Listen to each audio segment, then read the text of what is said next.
poured over the city as Ethan hurried through the crowded streets, his phone buzzing for what felt like the 100th time that day.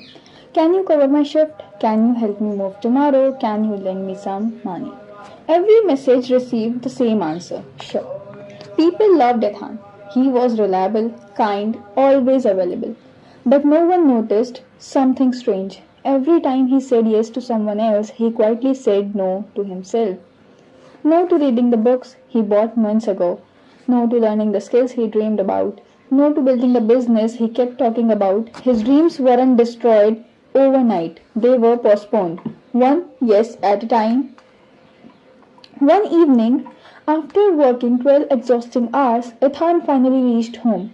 His apartment was silent. On the corner of his desk sat a dusty sketchbook. Years ago, he dreamed of becoming an illustrator. He opened it. The first page was so full of beautiful drawings. The last page were completely blank. He stared at them for a long time. Then his phone rang again. His friend Ryan wanted help preparing for an event. Ethan looked at the sketchbook, looked at the phone, and answered, I'll be there. He closed the sketchbook once again. Days became weeks, weeks became months, nothing changed. Except Ethan. He smiled less, he slept less. And every morning felt exactly like the day before. One Saturday, while waiting for a train, Ethan noticed an old man sitting quietly on a bench feeding pigeons. The old man smiled and asked, Why do you look so tired?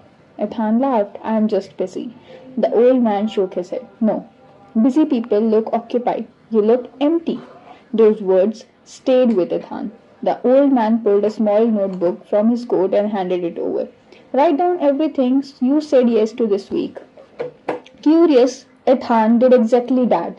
Helping a colleague, driving a friend across town, attending meetings he didn't need, running errands for neighbors, listening to endless complaints. By the end of the list, there were nearly 50 different things. Then the old man asked one final question. And how many of those help you become the person you want to be? Ethan could answer, because the answer was none. That night he couldn't sleep. He realized something painful.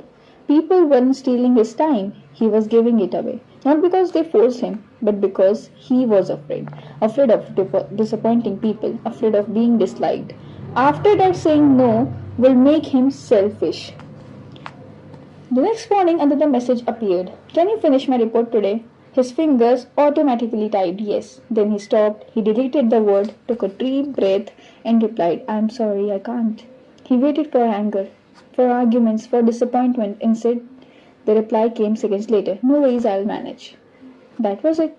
The world didn't collapse. No one hated him. Nothing terrible happened. Over the following months, Ethan became different. He still helped people, but only when he truly could.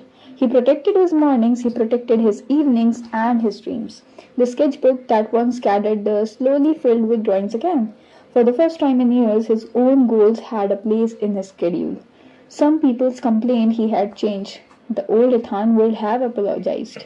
The new Ethan simply smiled, because he finally understood boundaries don't push good people away. They reveal who truly respects you.